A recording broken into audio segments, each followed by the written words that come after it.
Okay, I'm Dr. Tom Hamilton with the Bridge Street History Center, and this is November the 13th, 2023.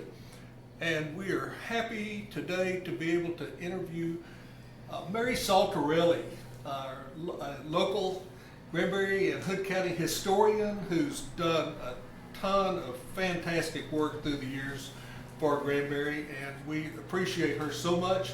And we're looking forward to this opportunity to hear some of Mary's story. So, Mary, let's get started. Okay, sounds good. Thank you, Tom.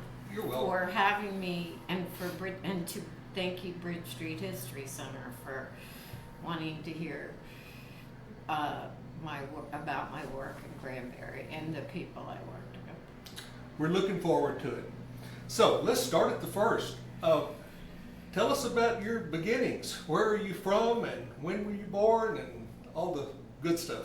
I'm from the East Coast, from Maryland. I was born, unusually, in Washington, D.C. Wow. In 1952, in September 12th, 1952. And I am the proud daughter of two colonial families who settled here as early as 1630 in Virginia and Maryland, and Delaware. They were from the area's called Delmarva, actually, and that's where my families are both from. And that led to me growing up with a passion for history, because my parents used to take us on Sunday drives to see the old family homesteads and places where both of our families had roots, and I just grew fascinated with it. Fantastic. Gosh, I'm already getting a history lesson. So tell us about your educational background. Well, in addition to that, I had, just like all of us, I think, those of us who were lucky enough, I had a very influential teacher in high school who taught me history, and that also expanded my history horizons. So when I graduated from college, I was one of six, so there were a lot of children. My dad worked for the Navy as a civilian engineer, and I was given two choices. I could go to the University of Maryland and live on campus, which was great, or I could go to Montgomery College, which was the local community college, and stay at home and live with my parents and siblings, and they would get me a car. So I chose the University of Maryland because I was anxious to go off on my own and not be with my little siblings anymore. Don't tell them I said that. But my older sister had already gone to Maryland, and she was having a blast, so that was an easy decision to make. There you go. So I majored in history at the University of Maryland and graduated in 1974 with a bachelor's degree. And then I was lucky enough to immediately find a job in history as a tour guide at the Capitol in Washington, D.C., and I did that for 2 years, and I wouldn't have traded that experience for anything in the world, which also gave me a deeper, the more I worked and did things, I learned more about history while I was there. Yes. Wow, and so you were a tour guide at the Capitol. Yes, I was. U.S. Capitol. Yeah, that's a great job. Well, so now let's fast forward on a little bit. From being a tour guide at the Capitol of the United States, you ended up in Granbury, Texas. Yes, I did. And I'm very blessed that happened. We are too. Thank you.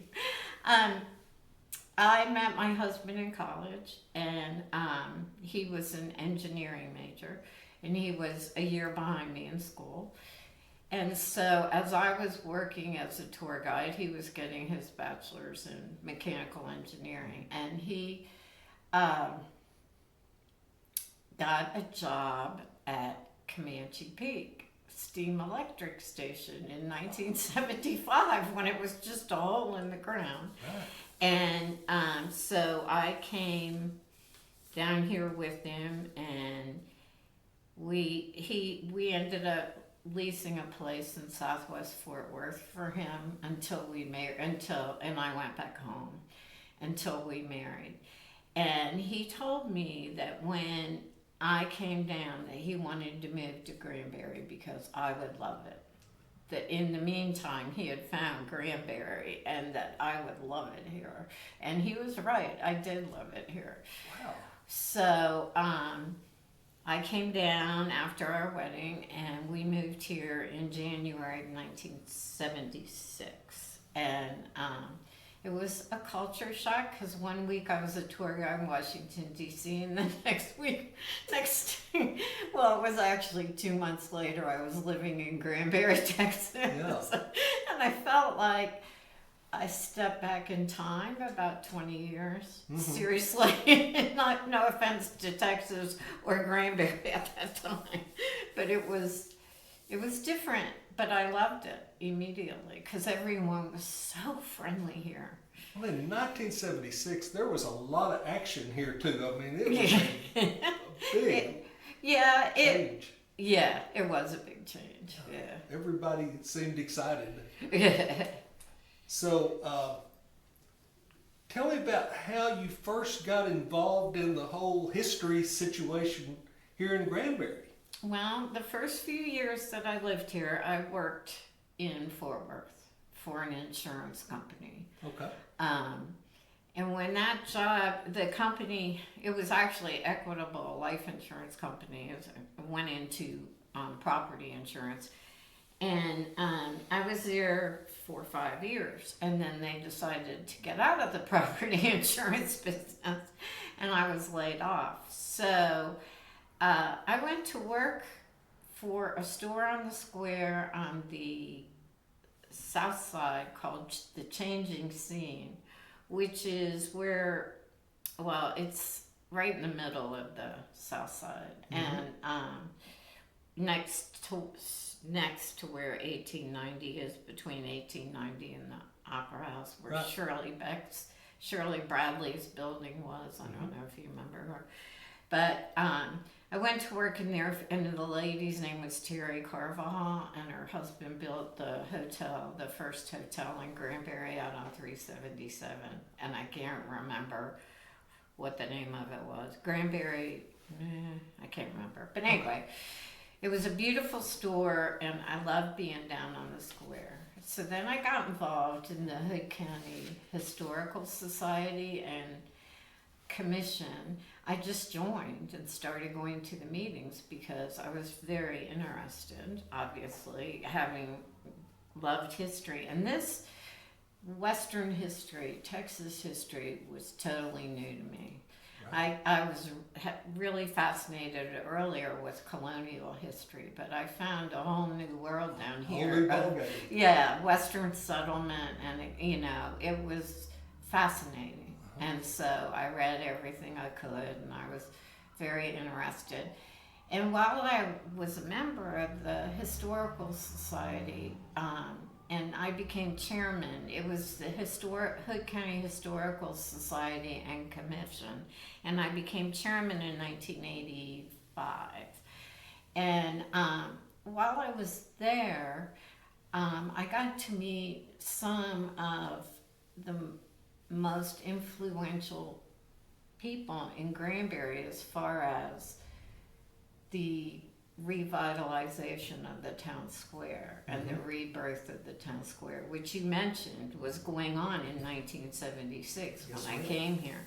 And I noticed what was going on, and I really wanted to get involved. So I got to meet Norma Crawford and Doris Luton, who just really strong women and Mary Lou Watkins, Mary Kate Durham, and the other person that comes to my mind during that time was Craig Ropp, because he had just, I don't know if you knew him, but his family had lived here for many years, and his son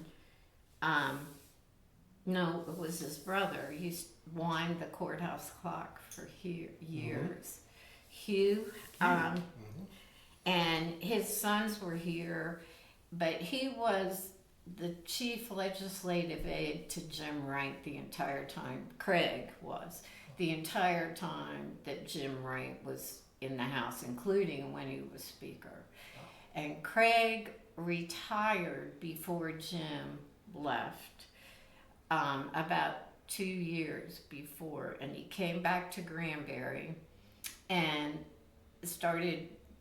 He joined the Historical Society before I did, and he was chairman when I joined. So I got to meet him, and that opened up. You know, we had a link because of Jim Wright's wife. His first wife was a tour guide at the Capitol, so we had a lot of links. A lot. Yeah, and I really enjoyed getting to know Craig too.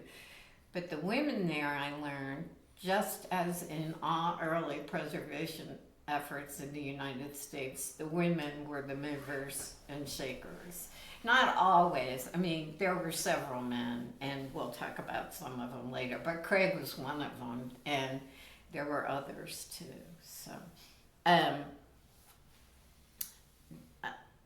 let's see. Well, so you went from there and began to do some work with Cynthia and Janine? Yeah, let me back up though and say, during that time that I was active with the Historical Society, I got involved with the restoration of the Granbury Depot right away. And it was a joint committee of the Historical Society and the Genealogical Society. And so I worked with some other women there who really made that happen. And one was Nona Williams, Bill Williams' mother. Right. And she was another strong woman, and she really ramrodded that effort. And I say ramrodded because it was an effort. But I learned a lot, and I did the brochure that we did to raise money, and also Merle McNeese is another woman I remember who worked really hard there.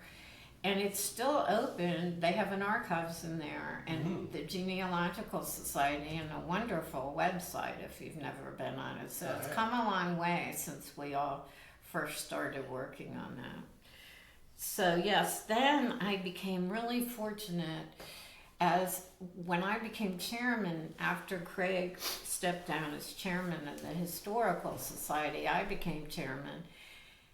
And I, as a result, served on the Granbury Historic Preservation Commission, which is the commission that enforces the historic preservation ordinance in the historic districts in Granbury. So it's appointed, but the original ordinance said that the chairman of the Hood County Historic Commission would sit on that commission.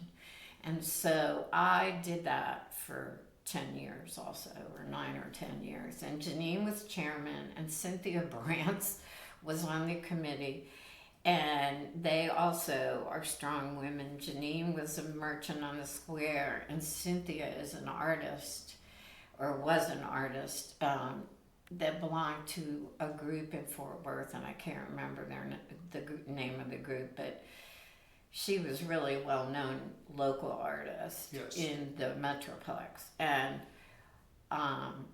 when someone would come just to paint their building, the ensuing discussions of paint colors and where to apply them, I learned so much about good historic aesthetics that are true to the period, but also just what an artist would envision doing that would look good.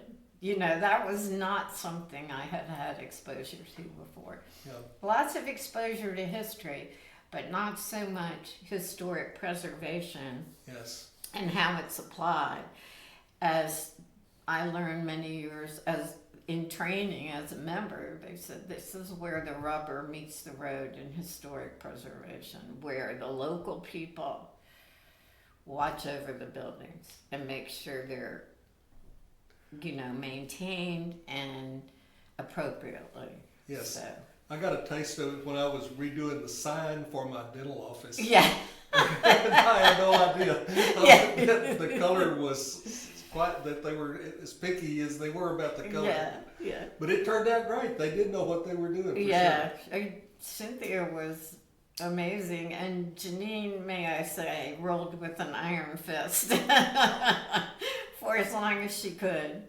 Well, Cynthia was my patient, and I thought that I would have an in. It didn't work. I bet not. But let's see. Oh, I know what I wanted. I added something here. Okay. There was another influential woman in history in Texas who I got to know when I served on the commission with Janine and Cynthia and Mary Lou. Also, she was very involved with helping Mary Lou pass the first preservation ordinance here now. I tell people this. There were a few cities in the United States in the early 70s. The National Historic Preservation Act was passed in 1966. Mm-hmm. And Jackie Kennedy was very involved in getting that done. And it established that cities could zone historic, have a historic zoning overlay. I learned a lot about historic zoning serving and working for the city. And then, so that law established the mechanisms that locally could happen. Yes, ma'am. To preserve buildings, that national law. And that's when the Texas Historical Commission, after that was established, all that happened after the National Act was enacted. And a woman who worked for the Texas Historical Commission in Austin, her name is Annis Reed. And she was the first director of the Main Street program in Texas, and that program was established when the National Preservation Act was established. And she worked with Janine, Annis did. Let me back up. Annis's husband, his name is Julian Reed. He may have passed away. Also lived in Austin, but he was from Toller. Wow. So that gave Annis, Annis was here a lot. Yeah. So she and Mary Lou became very good friends. And she kind of led the way in showing how within the governmental entities, how Granbury could, use the laws. And so back, as I was saying before, during the 60s, urban renewal was the big thing in the country. And during that time, the city of Granbury was broke. I remember there's a quote somewhere from Bud Olson saying, "We didn't even have enough money to buy a light bulb for City Hall." And he was mayor at the time, but I think it was Bud Olson. I could be wrong. I'll have to look. But I think you're right. whoever was mayor at the time said we didn't have enough money, for a light bulb for City Hall. And but the city and the county together did hire city renewal experts from Dallas who came down and recommended that because the lake was going to be dammed in 1969, this was in the late 60s, that they that Granbury and Hood County tear down the south side of the square where the Opera House is in order to open up the view to the new lake. Wow. It's a good thing they didn't have any money to follow through. Isn't that the truth? We were very because lucky. that's the only way that, unlike Weatherford, who totally redid their square, we know as a circle that is difficult to find your way around. That all happened during urban renewal.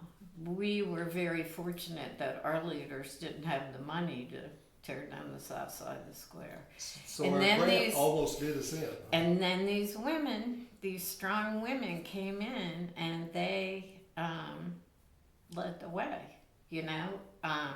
Mary Lou, having been from here, she just told me a lot of stories about what she saw when she came back and what they did, and Anna's helped her do it. So, when the National Preservation Act was passed, there were a few cities in the United States that already had historic preservation zoning or zoning about the aesthetics of their buildings, like Santa Fe, Santa Barbara, which are why those cities no longer don't ever have high-rise buildings over 2 or 3 stories, because they decided early on that they had an aesthetic which was southwestern and they wanted to maintain it. New Orleans, even before, well, probably simultaneously, New Orleans and Charleston come to my mind. Mm-hmm. There were a few cities like that that had city zoning that protected their historic districts. But after the National Preservation Act was passed, there was a system put in place within states that could help cities enforce, put the system into place. Well, just 6 years after it was passed, Mary Lou Watkins and Janine Macon, and also Randall Rash was involved. Judge Rash's father. Mm-hmm. Andy Rash's father. Right. Randall Rash. He helped get markers on all the buildings on the square, historical markers, mm-hmm. and helped with the survey of historic buildings that led toward the passing of the ordinance. And they passed, this little town in 1972 passed a historic preservation ordinance 6 years after the National Preservation Act was passed, before Fort Worth ever thought about having one, or bigger cities in Dallas. Right. Granbury did that. And that was because of those women, Mary Kate Durham, Mary Lou Watkins, Janine Macon, and Randall Rash, and Joe Nutt, and Mary Kate's cousin. All of those strong leaders helped that happen. Mm-hmm. And so they passed the Historic Preservation Act, and then I have another story to tell, but I think I'll wait about Mary Lou, because we're going to meet again and do stories. Okay. But let me see. So the service that I had on the Preservation Commission was just a really educational experience about how historic preservation, really works within a community. Yes. So, and I went to a lot of training too. The city sent us to a lot of training back then, which was wonderful. Now, one of the things that to me kind of Granbury got started early into was the Candlelight Tour, and you had a lot to do with that. Yeah, but I want to back up. I skipped over something. During that same time, before I got, let's do the Candlelight Tour. In 1984, because I was down here and I was involved as a volunteer, I helped Linda Powell, who owned Almost Heaven, one of the beautiful gift shops on the square. I helped her put together the first Candlelight Tour. the Historic Granbury Merchants Association was formed in the late 70s as a reaction to the city wanting to install parking meters. Right. And they did install them, and the merchants, joined together. So here, the revitalization had started. Mary Lou had restored the Nut House. Janine had restored her clothing store, and she opened her clothing store. So now women came down, they had lunch, they went shopping. So then Joe Nutt formed a partnership with First National Bank, and they financed the restoration for people to buy them and restore them and rent them out, the buildings around the square. And the Opera House, Joe Nutt led the restoration of the Opera House. So the Historic Granbury Merchants Association was formed during that time, and it became a very strong organization that to this day still sponsors most of the special events on the square, which is wonderful because they draw so many people here. Yes. And so I helped Linda plan and put together the first Granbury Candlelight Tour. I got to research all of the homes and write the descriptions for the booklets, and then write the descriptions for the guides to give to people as they went through the house. And I had the privilege that year to be the tour guide in this house with Mary Lou. Wow. It was just the two of us, and we were here 2 days together. And I remember Joe Nutt coming by, and I was in awe of her and Joe because they were like heroes to me. I mean, these are the people who, first of all, their ancestors founded the town, and then they revitalized it. It was almost like they refounded it Right. with a lot of help, but pioneered all over again. yeah. And so I was in awe, and I loved this house and her home, and I got to know a lot about it going through it with her. And I remember him coming the first night and bringing her dinner, and them sitting in the kitchen together and calling each other cuz. And then when all that started happening, I was like, wow, they're regular. It brought it down to earth to me that they're also regular people, aside from being heroes or teachers or mentors. They're regular people, and I thought, it's time to go home. And he stayed here with her, and they were still talking when I left, so it was wonderful. Wow. Let's see. Okay, so that's the story about the Candlelight Tour, and there was something else I wanted to look back. Oh, the Convention and Visitor Bureau. You want to hear about that? Sure. When I became involved here, the Chamber of Commerce was located in the old jail, which Morris, who is here with us, Yes. he led the restoration effort of that. Yes, ma'am. And which I learned when I went to work there. And anyway, I was involved with the depot restoration, and somehow someone told me, or I read that the Chamber of Commerce was looking for a director for the first Convention and Visitor Bureau in Granbury to promote Granbury as a heritage tourism destination and to promote the lake. Previous to that, they had done all the marketing, but they had signed a contract with the city to administer this hotel motel tax for use to promote tourism. So I applied for the job, and they hired me, and I got the job in 1985, and I went to work as the first I called it the visitor center because truthfully, at that time there was no place to hold a convention in Granbury. Right. So we called it the Granbury Visitor Center, and my office was in the old jail, and I absolutely loved living in there. I did live in there, working in there. And my office was in the front room that looked out on Crockett Street. Mm-hmm.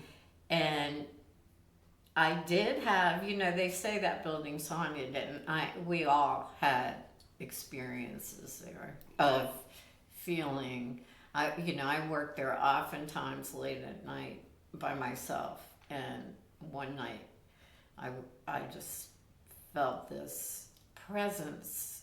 I was at the copy machine, and this hand on my shoulder, and this presence, and I just kept copying. I reached over for the phone and called my husband, and he said, "Just finish what you're doing and come home." So I did. So to get this clarified for our audience, the hotel motel tax, the revenue from that went to the city, and then they needed a vehicle with which to use that, and that's how the visitor center got created. Yes. Okay. Well, that's interesting. And over the years, Granbury has tried so many different ways. So I served for 2 years, and that's when I learned about local politics. What's that expression? All politics is local. I learned how fierce it can be. And it's a lot of pressure, and because I had I worked with some wonderful people there too, and let me mention them. Bobby Jordan was the director. Mm-hmm. The board members that were just incredible. Frank Kimmel was president.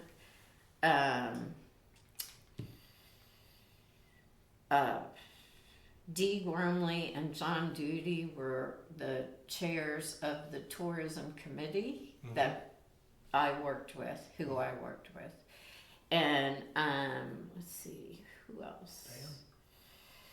Dan Coates. He was not on the board. Oh, but Gail Lowe was, and she was great too. But Dan was not on the board when I worked there, but I got to work with him a lot because we did this sesquicentennial was my responsibility, the big celebration that we had, and he did the play with Doris and Ruth Smith writing, holding it together for Hood, and which brings to mind a quote that I'll talk about the next time we talk. But anyway, I got to work with him on the play, and then we did a video, and he was the voice of the video, a promotional video on Granbury, which I still have, and I need to give you all a copy. We'd love to have that.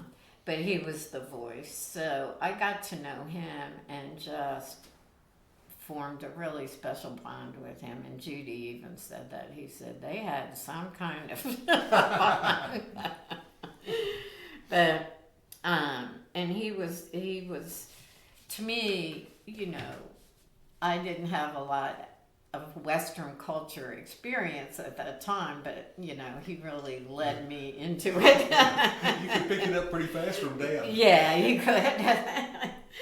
So then you went from public service into a more private job situation. Well, what happened was, while I was head director of the visitor center, I reported to this committee of the chamber, which also then I reported to the chamber board.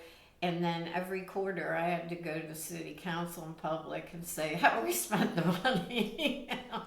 And it was just a lot of stress. Yeah. And so I decided so I did it for 2 years, and then following that I became a freelance, really public relations consultant. And I worked for the subsequent visitor bureaus, and let me mention something about that. I was going to say the system that many towns use for promoting tourism. Many of them do a chamber entity that contracts with the city. They do an independent board that contracts with the city. And then they do a branch of the city. Okay. So there's 3 different ways that cities have done it that I know of. And Granbury's tried all 3 ways. And right now it's a branch of the city, I believe. But I'm not for sure. I think it is a branch of the city. Yeah, she's an employee of the city. Yes, ma'am. But because that's just an example of why it was so, it was like, should we be doing this or not doing it? It's city funds. And so people are very passionate about it. Yeah.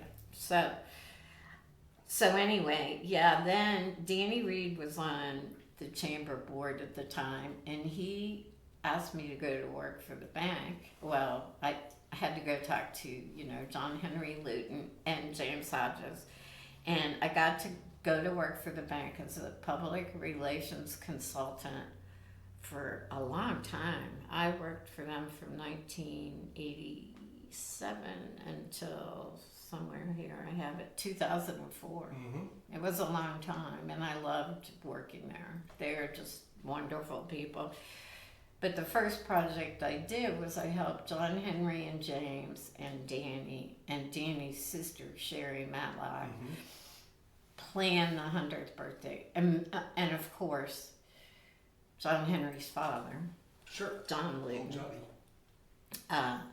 planned their 100th birthday celebration. And I learned so much then, and I wrote we did special editions of, and I still have those, in the Hood County News every week leading up to the 100th birthday that talked about, and I learned a lot about all that First National Bank has done for this community over the years, and it's been a lot. Yes, ma'am. And so anyway, I had a really good experience working for them, and through that I became more involved in the Merchants Association as a representative of the bank. Mm-hmm. And they became involved in the Candlelight Tour more. I served representing them as chairman of the Candlelight Tour, and they started putting out all the candles in front of the buildings, which they don't do anymore, but the guys who work at the bank did the candles every year for 20 years. Mm-hmm. They sponsored the wagon that, brought people around. So that was a good experience. And so I also continued working for the Convention and Visitor Bureau and its different iterations. And I worked for Carla Bandera, who was a director, and Pam Summers. And Pam was here when we did the Millennial Celebration on CNN, which was huge. And we all won awards. I still have my award for that. So that was a big thing. And then during that same time period that I was working with Pam, Bob Brockman, he came to Granbury when I was tourism director. And so I continued to work. He was city manager. Yes. And I continued to work with him for many years with my work with the Granbury Visitor Center, over the years.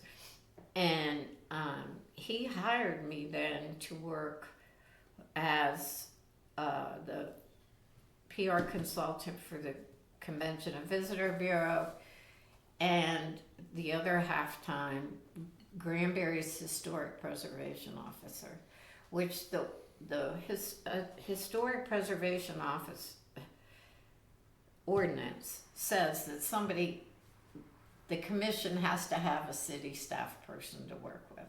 Okay. And they're called the Granbury Historic Commission, the volunteers, has to have a city staff person Yes. who brings the cases to them and makes recommendations and, you know, gives them all the facts. So I did that for several years too.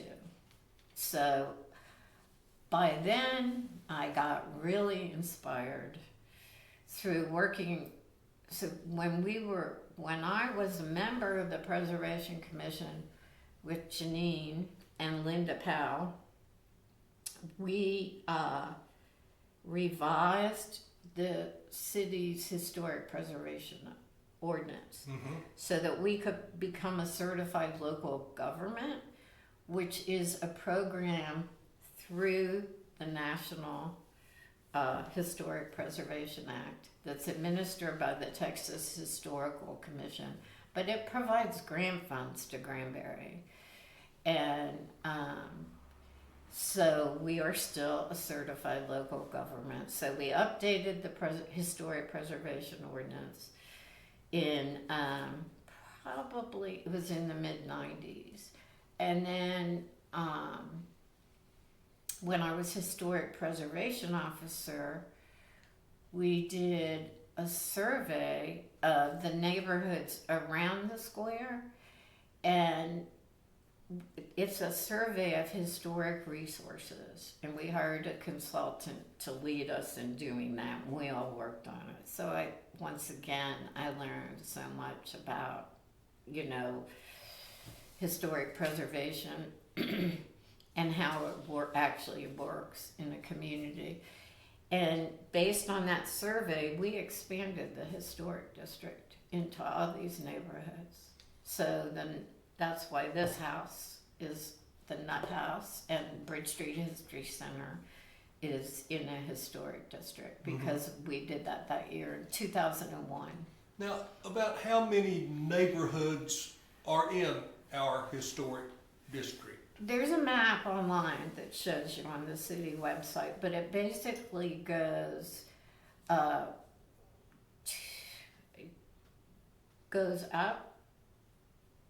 on this side to Counts Alley on Bridge Street and Pearl Street, about out to where Counts Alley comes back into Bridge Street.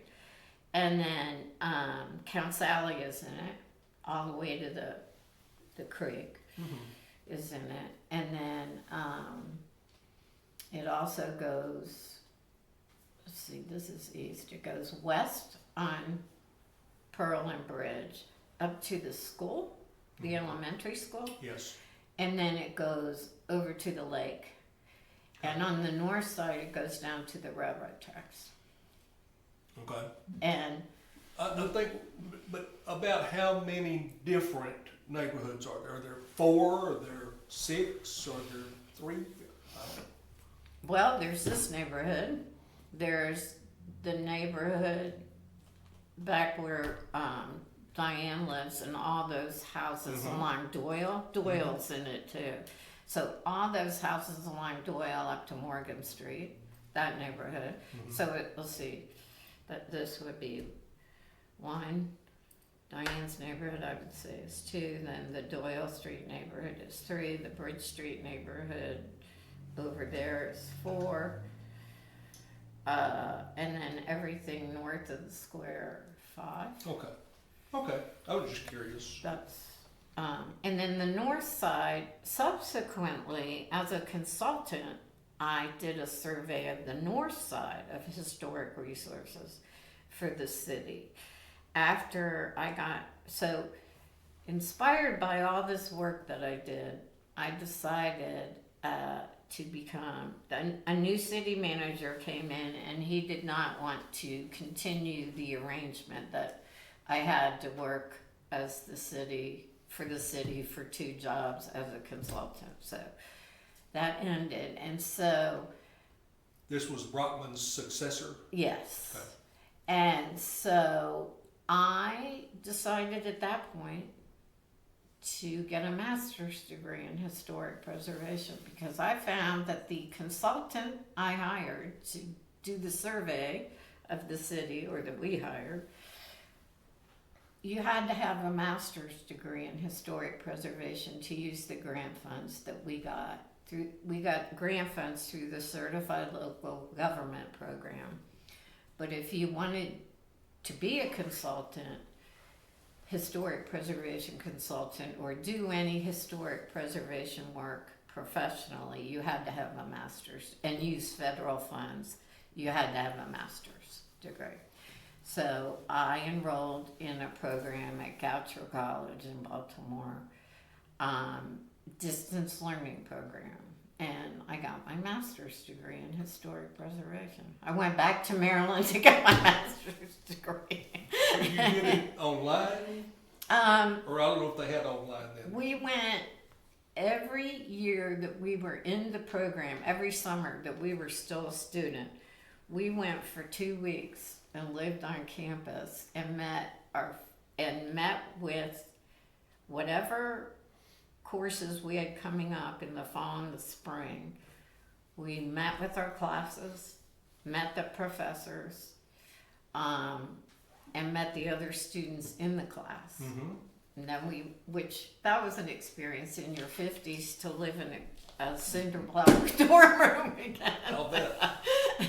So how many years did it take you to finish this? It took me two. It took me Well, two. that's great. And back then, this was in the early 2000s, so the online learning was brand new. Mm-hmm. And it was kind of like all technology when it's brand new. It's a wonderful thing, but it doesn't always work. Right. But we had online conference calls as a group. And then we were given reading assignments when we met as a class. You know, we were told the expectations along the way. And you would read what you had to read, and then the professor would call you on the phone and have a 1-hour conversation with you about the readings. And I found out that you better know what the readings were before they called, because you couldn't hide in the class and talk. Don't call on me. So it was a good program. It was great. But I was able to come home and then put that to work as a historic preservation consultant. And I did, over the years, I've done several historical marker applications here in Granbury. I was trying to count how many. I think 7 to 9. I mean, I don't know if you want me to list them. Maybe not that many. Oh, it's fine. But for several of the buildings on the square, including the Hannaford building, this is to get a Texas historical marker. Yeah. The service station, I did that one. The Hannaford building on the square, I did that one. The Ratliff Gallery, I did that one. And then I did a house on Doyle Street called the Bowden Kennan House, and I did Warren White's house. And something else will come up, I know. But I did several historical marker applications. And then I've done 2 National Register nominations here, one for the Baker Carmichael House, which was approved, and it's listed in the National Register. Mm-hmm. And I didn't talk about Granbury being listed in the National Register. Let me back up and do that before I lose the thought, which happens frequently.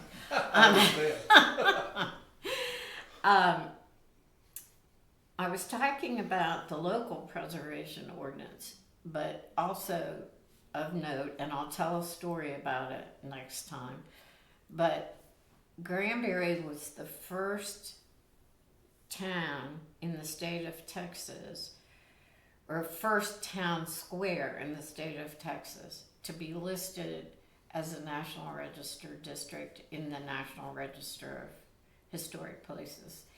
And that happened in 1974. And again, that's amazing. And this was Mary Lou and Janine, and all those people made this happen. Randall Rash worked on this one too, because the National Register was created when the Historic Preservation Act was passed in 1966. So that created the National Register. So within 8 years, Granbury was on the National Register. I mean, that's just amazing Yeah. to me. You know, when I have friends visit from other states, I think what impresses them more than anything about our history situation is when I tell them about our whole square being designated as a historic. Yeah. That's pretty cool. And how early all this happened Yes. is amazing. They learned early on, I call them far-sighted leaders, but Right. because they could see the future and now when I go down to the square, let me digress if I may, I'm so proud when I'm down there at night. I was down there the night of Harvest Moon selling my antique jewelry that I have in the store where it is, and it's like now I watch it all happening, and it's everything all of us worked for years. Historic preservation, creating heritage tourism, creating economic development and revitalization. And we worked so hard. I remember having meetings like when Carla Bandera was here as director, this kind of think tank meeting for us to all have ideas about bringing business to the square at night. You know, getting people Right. down here at night, which will lead to heads in beds, which will lead to more tourism. And because it was just dead at night. And now you go down there at night. Crazy. And it's crazy. Yes. And I think we did it, you know? We went through all this angst and meetings and plans and work, and we did it. So Well, now I'm proud to have been part of it. and you didn't slow down. Then in 2005, you helped to co-found the Preserve Granbury. Yes, I did. Now, what? It seemed like we already had a lot of things going. Yeah. Why did you decide to? Because I saw, we all saw, the five of us. I was the historic preservation officer for the city when Claudio Southern was chairman of the Preservation Commission, Okay. and Diane Locke was vice chairman, and Glenda Perkle was on it. And we all saw the loss of houses in the historic neighborhoods and new city leaders, new community leaders, not just city, community leaders who the lessons learned through the revitalization process didn't carry on. And we were becoming concerned. Yes, ma'am. And that's an even greater concern today, I think. Yes, ma'am. That we all need to know how that happened, why it happened, and what it's brought us, and continue to cherish it. And I'm going to start to cry. I can't believe it. Don't cry, Mary. I can be passionate about it. But that we continue to cherish it and hold on to it for the precious commodity that it is. You know, I want to go to them and say, them being the leaders now, and I did say it to our mayor, I said, you know, the best historic small town in Texas wasn't just given to you. I mean, wasn't created by you. Yeah. It was created for you and handed to you on a silver platter, Right. even though your name's on that plaque, which it should be, because you're a leader and you put your heart and soul into doing that every day. But this was a special gift that was given to all of us and by those far-sighted leaders, and you need to learn to cherish it and not let it slip through your fingers. Right. But you know, buildings have been demolished, Yes, ma'am. and we've all fought to keep them, and it's still happening. So Yes. that's why we started Preserve Granbury. And so, Well, good job. thank you. Something that amazes me in talking to you, you have such a list of accomplishments that you have done in your career. And to me, they start running together, but you have everything separated so well. Well, I had to write it all down because I forgot. But still, I mean, you are to be congratulated. Oh, you have thank done you. wonderful things to help preserve the history of Granbury. Oh, thank We all you. appreciate you. Yeah, I've So tried. I have to ask you this last question. Of all these things you've talked about, what do you consider your premier accomplishment? Oh, wow. Wow. At least with the city of Granbury.